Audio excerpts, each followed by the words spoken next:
میری شادی اس لڑکی سے پکی کروا دی گئی تھی، جبکہ میں دل ہی دل میں اتنا خوش تھا جس کی کوئی حد نہیں تھی۔ میں نے خواب میں بھی نہیں سوچا تھا کہ مجھے میری محبت اتنی آسانی سے مل جائے گی، لیکن میں نہیں جانتا تھا کہ اتنی آسانی کے بعد مجھے کتنی بڑی مشکل کا سامنا کرنا ہے۔ میری شادی اس لڑکی سے بہت ہی سادگی سے ہوئی تھی۔ اس کا نام روبی تھا اور اس نے اب تک بہت سی بچیوں کو قرآن حفظ کروایا تھا، اور وہ خود بھی ایک عالمہ تھی۔ میرے تو پاؤں زمین پر نہیں ٹک رہے تھے کہ مجھے کتنی آسانی سے اللہ کی ایک نیک بندی مل گئی تھی، لیکن مجھے معلوم نہیں تھا اس پردے کے پیچھے اصل حقیقت کیا ہے۔ جب پہلی بار میں نے اس کا خوبصورت چہرہ بہت قریب سے دیکھا تھا تو میری حیرت کی انتہا نہیں رہی تھی۔ وہ لڑکی بلا کی حسین تھی۔ اس کے چہرے پر موجود نور یہ بتانے کے لیے کافی تھا کہ وہ لڑکی بہت ہی دیندار ہے۔ میں نے پہلی رات بہت ہی خوبصورت انداز میں گزاری تھی۔ وقت کا پہیہ گھومتا جا رہا تھا۔ اس لڑکی نے میرے گھر کو سنوار دیا تھا، ایک چیز کو سلیقے سے جوڑنا شروع کیا تھا۔ میں بعض اوقات حیران رہ جاتا تھا کہ اسے ہر چیز کی سمجھ تھی۔ شاید وہ اپنے گھر کی سہارا تھی، اپنے بھائی اور بہن کو لے کر چلتی تھی، اسی لیے اسے دنیا داری کا علم تھا۔ ہماری زندگی بہت ہی خوشگوار انداز میں گزرنے لگی تھی۔ میں اپنی بیوی میں ایسا مگن ہوا تھا کہ میں دنیا کو بھول گیا تھا۔ اکثر شادی سے پہلے جب میں دوستوں میں جاتا تھا تو آدھی آدھی رات کو واپس آیا کرتا تھا، لیکن جب سے میری شادی روبی سے ہوئی تھی میں نے گھر کی دہلیز بھی پار کرنا خود پر حرام کر لیا تھا۔ صبح کام پر جاتا تھا، رات 9 بجے واپس آ جاتا تھا اور اس کے بعد اپنی بیوی کے ہی گرد منڈراتا رہتا تھا۔ وہ بھی مجھے اتنی عزت اور احترام سے رکھتی تھی جس کی کوئی حد نہیں تھی۔ اس نے مجھے دنیا جہان کی ہر خوشی دے دی تھی۔ میں بعض اوقات تو سجدے سے اٹھتا ہی نہیں تھا کہ اللہ نے مجھے میری بیوی کی صورت میں خوبصورت تحفے سے نواز دیا تھا۔ اس نے مجھے دین کے راستے پر چلانا شروع کر دیا تھا، جبکہ میں اپنی بیوی کی کوئی بات نہیں ٹالتا تھا۔ ہماری زندگی آرام سے گزرنے لگی تھی۔ کبھی میری بیوی میرے ساتھ ہوتی تھی تو کبھی اپنے گھر کا چکر لگا لیا کرتی تھی۔ کئی بار میں نے اپنی بیوی سے کہا تھا کہ تم اپنی بہن اور اپنے بھائی کو ہمارے گھر بلا لو، کیونکہ میرے گھر میں سوائے میری پھوپھی کے اور کوئی نہیں تھا۔ لیکن میری بیوی نے ایسا نہیں کیا تھا۔ اس کا کہنا تھا مائکے والے اور سسرال والے ایک دوسرے سے دور ہی اچھے لگتے ہیں۔ میری بہن اور میرا بھائی سر آنکھوں پر، لیکن میں اپنے گھر انہیں نہیں بلاؤں گی، کیونکہ جو عزت ابھی آپ کے دل میں ان دونوں کے لیے ہے وہ بعد میں نہیں ہوگی۔ اور خیر سے میری بہن غیر مردوں سے پردہ کرتی ہے اور آپ کا بھی اس سے پردہ ہے، اسی لیے یہاں آنے کے بعد وہ بہت زیادہ پریشان ہو جائے گی۔ جبکہ میں اپنی بیوی کی اس بات پر خاموش ہو گیا تھا اور میں نے کبھی بھی اپنی بیوی کو ان دونوں کے پاس جانے سے نہیں روکا تھا، کیونکہ میں سمجھ سکتا تھا کہ وہ بچے بنا ماں باپ کے تھے اور ان کو ایک بڑی بہن کی شادی ضرورت تھی۔ ہماری زندگی بہت ہی خوشگوار گزر رہی تھی، لیکن ابھی تک میرے یہاں اولاد کی خوشی نہیں آئی تھی۔ شادی کو 3 سال گزر گئے تھے، لیکن میری بیوی ابھی تک ماں نہیں بنی تھی۔ میں اندر ہی اندر اس چیز کی بہت خواہش رکھتا تھا، لیکن کبھی زبان سے نہیں بولتا تھا، کیونکہ میں جانتا تھا کہ میری بیوی ویسے ہی اس چیز کو لے کر پریشان ہے، اور اگر میں نے بھی سامنے سے اس خواہش کا اظہار کر دیا تو وہ مزید ہلکان ہو جائے گی، اور میں اپنی بیوی کے چہرے پر اداسی برداشت نہیں کر سکتا تھا۔ وقت کا کام ہے گزر جانا، اور وہ گزرتا جا رہا تھا، اور آج ہماری شادی کو 6 سال گزر گئے تھے، لیکن ہم دونوں میاں بیوی ابھی تک اولاد کی خوشی سے محروم تھے۔ جبکہ میں حیران ہوتا تھا کہ میری بیوی اتنی نیک ہے، میں خود نمازی ہوں، تو ہمارے گھر اولاد کی آمد کیوں نہیں ہو رہی؟ میں نے کئی بار مسجد میں رو کر اپنے اللہ سے اولاد مانگی تھی، لیکن نہ جانے کیوں دیر ہو رہی تھی۔ میں خود اس چیز کو سمجھ نہیں پاتا تھا۔ میں جانتا تھا کہ میری بیوی بہت دل برداشتہ ہو گئی ہے، لیکن وہ کبھی بھی میرے سامنے اپنی اداسی ظاہر نہیں کرتی تھی، بلکہ صبر سے وقت گزار رہی تھی۔ پھر شادی کے اتنے سال بعد اللہ کو میری بیوی کا صبر پسند آ ہی گیا تھا اور ہمیں اولاد کی خوشخبری مل گئی تھی۔ میں ان دنوں بہت خوش تھا اور اپنی بیوی کا بہت زیادہ خیال رکھ رہا تھا، کیونکہ ڈاکٹر کا کہنا تھا کہ میری بیوی کو بہت زیادہ احتیاط کی ضرورت ہے۔ میرا بس نہیں چلتا تھا کہ میں اپنی بیوی کو بستر سے نیچے اترنے نہ دوں۔ ہماری بہت زیادہ احتیاط اور دعاؤں کے بعد اللہ تعالیٰ نے ہمیں صحت مند اور پیارا سا بچہ دیا تھا، مگر بچہ پیدا ہوتے ہی میری بیوی کی طبیعت ایک دم بگڑ گئی تھی۔ میں نے ایسا تو بالکل نہیں سوچا تھا کہ بچے ہوتے ہی میں بیوی کو کھو دوں گا۔ اپنی بیوی کی طبیعت کا سن کر میں نے اللہ سے اس کی زندگی کی بہت دعائیں مانگی، مگر میری دعائیں رد ہو گئیں اور میری بیوی اللہ کو پیاری ہو گئی۔ میں غم سے بے حال ہو رہا تھا۔ سب جاننے والے میرے لیے افسوس کا اظہار کر رہے تھے اور میں غمزدہ سا ایک کونے میں بیٹھا ہوا تھا۔ جب غسل وغیرہ دے کر دفن کے لیے ہم قبرستان پہنچے تو آسمان پر بالکل بادل پھیلا ہوا تھا اور دن کے وقت بھی ایسا لگ رہا تھا جیسے رات ہو گئی ہو۔ جیسے ہی میری بیوی کو دفن کیا گیا، نہایت تیز بارش شروع ہو گئی اور ایسی طوفانی ہوائیں چلنے پر لگیں کہ سب حیران پریشان رہ گئے۔ بیوی کو دفن کرنے کے بعد ہم سب اپنے اپنے گھروں کو پہنچے تھے۔ مجھے ایسا لگ رہا تھا جیسے موسم بھی میرے ساتھ میری بیوی کی موت کا غم منا رہا ہو۔ میرا بچہ اس وقت میری بیوی کے گھر والوں نے سنبھالا ہوا تھا اور وہ لوگ بھی میرے گھر پر ہی تھے۔ میں سیدھا اپنے کمرے میں آیا تھا اور اپنی بیوی کے تکیے کو دبوچ کر رونے لگا تھا، اور روتے روتے نہ جانے کب میری آنکھ لگ گئی، مجھے کچھ علم نہیں تھا۔ صبح فجر کے وقت میری آنکھ کھلی تھی۔ اب بادل تھم چکے تھے اور آسمان نظر آ رہا تھا۔ میں نے فجر کی نماز ادا کی اور باہر آ کر اپنے میری بیوی کے بھائی نے مجھے بچہ لا کر دیا۔ وہ سکون سے سو رہا تھا۔ میں مطمئن ہو گیا اور کتنی دیر اپنے بیٹے کو سینے سے لگا کر بیٹھا رہا۔ اپنے بچے کو پیار دے کر میں گھر سے نکل کر سیدھا قبرستان پہنچ گیا۔ میں اپنی بیوی کے لیے قرآن پڑھنا چاہ رہا تھا اور کچھ رات والے طوفان کے بعد اس کی قبر کی حالت کا بھی اندازہ لگانا چاہ رہا تھا۔ میں قبرستان پہنچ کر اپنی بیوی کی قبر کے پاس پہنچا تو اس کی قبر کی حالت دیکھ کر میرے رونگٹے کھڑے ہو گئے تھے۔ میرا دل خوف سے پھٹنے والا ہو رہا تھا، کیونکہ جس عورت کو میں نیک اور جنتی سمجھ رہا تھا، اس کی قبر پر ایسا عذاب آیا ہوا تھا کہ مجھ جیسا مضبوط مرد بھی اندر تک دہل گیا تھا۔ میری بیوی کی قبر پھٹی پڑی تھی اور اس میں سے دھواں نکل رہا تھا کہ میرا وہاں کھڑا ہونا مشکل ہو گیا تھا۔ کوئی مزدور بھی میری بیوی کی قبر بنانے کو تیار نہیں تھا۔ بڑی مشکل سے مجھے ایک مزدور ملا جس نے مجھ سے 4 گنا زیادہ پیسے لیے اور میری بیوی کی قبر پر مٹی ڈال دی۔ یہ سب اس مزدور نے دور سے کھڑے ہو کر کیا تھا۔ میں گھر پہنچا تو میری حالت نہایت خراب ہو رہی تھی۔ سب نے میری حالت کو بیوی سے جدائی کا غم سمجھ کر مجھے سہارا دیا اور تسلی دینے لگے، جبکہ میں حیران تھا کہ آخر میری بیوی پر اللہ کا عذاب کیوں آیا تھا۔ وہ تو نیک عورت تھی۔ میری نظر میں تو میری بیوی کی ایسی کوئی غلطی نہیں تھی جس کے بعد اس کے ساتھ ایسا ہوتا۔ میں سوچ سوچ کر پاگل ہو رہا تھا کہ میری بیوی کی اصل حقیقت کیا ہے، اور جب مجھ پر اپنی مرحوم بیوی کی حقیقت کھلی تو میرا دل تک پھٹ گیا تھا۔ میرا نام سجاد ہے۔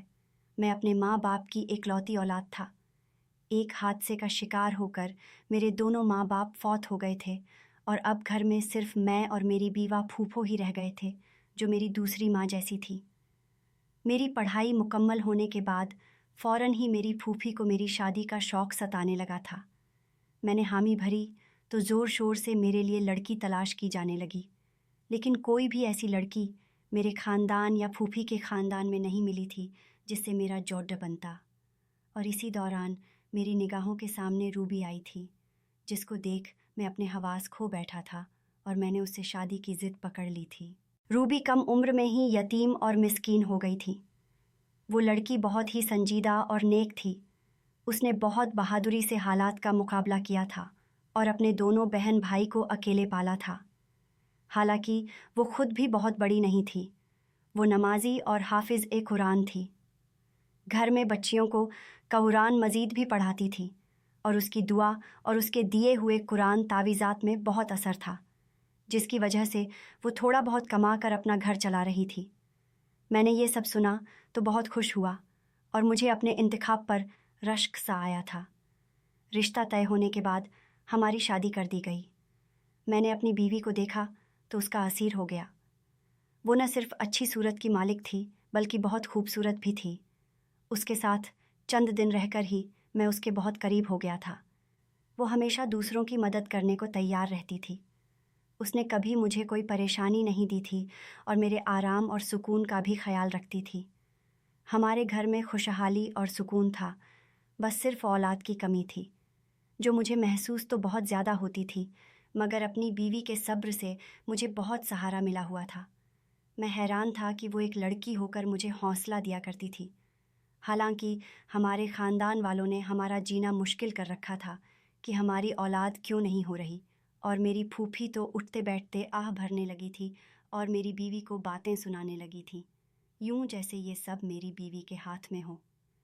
میں اپنی پھوپھی کو سمجھا کر تھک چکا تھا، الٹا وہ ہم دونوں سے ہی لڑنے لگی تھی کہ ہمیں علاج کروانا چاہیے تاکہ ہماری اولاد ہو سکے۔ اسی پریشانی میں وقت گزرتا چلا گیا۔ جب ہماری شادی کو 6 سال ہونے والے تھے، تب ہمیں اولاد کی خوشخبری مل گئی۔ ہم تینوں جیسے پھر سے جی اٹھے تھے۔ میں نے اور پھوپھی نے میری بیوی کا خیال بھی بہت رکھا تھا اور بہت احتیاط کی تھی۔ میرا بیٹا ٹھیک ٹھاک اور صحت مند پیدا ہوا تھا، لیکن میری بیوی کی طبیعت بگڑ گئی تھی اور وہ موت کے منہ میں چلی گئی۔ یہ سب بہت اچانک ہوا تھا اور میں اس صدمے کے لیے بالکل تیار نہیں تھا۔ اپنے بچے کی تربیت کے حوالے سے میں نے اور میری بیوی نے مستقبل کے بہت منصوبے بنائے ہوئے تھے، مگر موت کسی کے ارادوں اور مرضی کی محتاج ہی کب ہوتی ہے، جس کا جب وقت آ جائے اسے اللہ کے پاس لوٹ کر جانا پڑتا ہے۔ مگر اپنی بیوی کی قبر کی اتار کر اور اس وقت آیا عجاب مجھے حیران کر گیا تھا۔ ہر مشکل حال میں بھی میں نے اپنی بیوی کو صبر کرتے دیکھا تھا۔ مجھے ڈھونڈنے سے بھی کوئی خامی نظر نہیں آتی تھی۔ میں اتنا تو جانتا تھا کہ اللہ ناانصاف نہیں ہے۔ ایسا تو ہو ہی نہیں سکتا کہ میری بیوی کے حقیقی اعمال سے اللہ ناواقف ہو۔ مجھے حیرت اور صدمہ تھا کہ میں اتنا عرصہ اپنی بیوی کے ساتھ رہ کر بھی اسے جان نہیں پایا تھا۔ مجھے دکھ یہ بھی تھا کہ اگر میری بیوی کوئی گناہ کر بھی رہی تھی تو کاش مجھے پہلے پتہ چل جاتا، تاکہ میں اسے اس گناہ سے روک لیتا اور اسے اس عذاب سے بچا لیتا۔ میں پچھتاوے میں مبتلا تھا۔ گھر میں ان دنوں کیا چل رہا تھا اور میرا بیٹا راتوں کے وقت کون سنبھال رہا تھا، مجھے کچھ خبر نہیں تھی۔ میں بس اپنی مرحوم بیوی کے لیے بے چین رہتا تھا اور اللہ سے اس کی مغفرت کی دعا کرتا رہتا تھا۔ ایک روز پھوپھی اچانک میرے پاس آئیں اور سنجیدگی سے بولیں کہ انہیں مجھ سے ضروری بات کرنی ہے۔ میری پھوپھی نے مجھ سے جو بات کی وہ مجھے ایک دم غصہ دلا گئی تھی۔ میری بیوی کو مرے ابھی بمشکل ہی 20-21 روز ہوئے تھے کہ میری پھوپھی میری دوسری شادی کرنا چاہ رہی تھی۔ میں پھوپھی سے ناراض ہونے لگا کہ انہیں میری مرحوم بیوی کا احترام کرنا چاہیے تھا اور کم سے کم اتنی جلدی مجھ سے شادی کی بات نہیں کرنی چاہیے تھی، جبکہ میں ابھی صدمے میں تھا۔ پھوپھی نے تحمل سے میری ناراضگی دیکھی اور پھر مجھ سے کہنے لگیں کہ وہ بوڑھی ہو گئی ہیں، اسی لیے مجھے یا میرے بیٹے کو نہیں سنبھال سکتی۔ انہیں بھی میری بیوی کی موت کا دکھ تھا۔ جب میں نے پھوپھی کی ان باتوں کا کوئی بھی اثر نہ لیا تو پھوپھی نے مجھ سے کہا کہ ٹھیک ہے، تم اپنا بیٹا خود سنبھالو یا پھر اپنا بیٹا اسی کو دے دو جو اسے دن رات ماں کی طرح سنبھال رہی ہے۔ میں پھوپھی کی بات پر حیران ہوا تھا کہ میرا بیٹا کون سنبھال رہا تھا، کیونکہ میرے اندازے کے مطابق تو میرے بیٹے کو پھوپھی ہی سنبھال سکتی تھیں۔ مگر جب میں نے یہی سوال پھوپھی سے کیا تو ان کے جواب نے مجھے بالکل لاجواب کر دیا تھا۔ پھوپھی نے بتایا کہ میرا بیٹا اتنے روز سے میری مرحوم بیوی کی چھوٹی بہن سنبھال رہی تھی، پھر وہ چاہتی تھیں کہ میں اپنی بیوی کی چھوٹی بہن سے نکاح کر لوں تاکہ میرے بیٹے کو ماں کا پیار ملتا رہے اور ہمارا گھر بھی سنبھلا رہے۔ میں پھوپھی کی بات ماننے کو تیار نہیں ہو رہا تھا۔ میں اپنی بیوی کی جگہ کسی کو دینے کے لیے ابھی تیار نہیں تھا، مگر پھوپھی کا دن بدن مجھ پر زور بڑھتا جا رہا تھا۔ وہ ہر دن مجھے میرا بیٹا دکھاتی تھیں جو نہا دھو کر بالکل صاف ستھرا ہوتا تھا۔ پھوپھی کی ضد تھی کہ میں بیٹے کی خاطر اپنی بیوی کی بہن سے نکاح کروں اور اسے ہمیشہ کے لیے اپنے گھر میں رکھ لوں۔ میں نے اپنے کام پر جانا شروع کر دیا تھا۔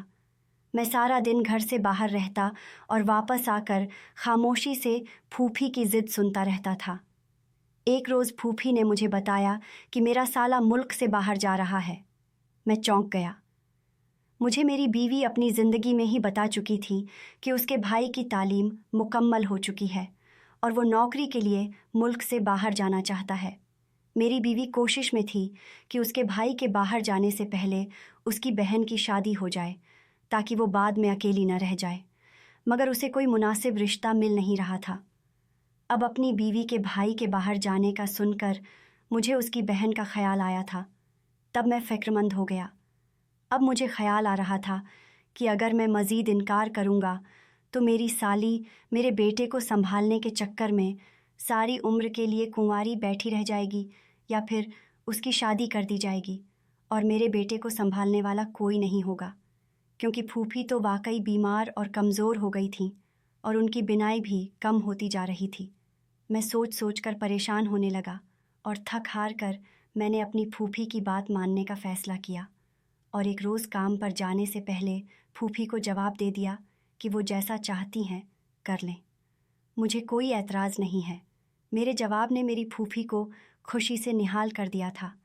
میرے جاتے ہی شاید انہوں نے پیچھے تمام تیاریاں شروع کر دی تھیں۔ میں جیسے ہی کام سے شام کے وقت واپس آیا، یہ دیکھ کر حیران رہ گیا کہ پھوپھی نے میرے نکاح کی ساری تیاری مکمل کر لی تھی۔ میں تو ویسے بھی اس بات کے لیے خود کو راضی کر چکا تھا۔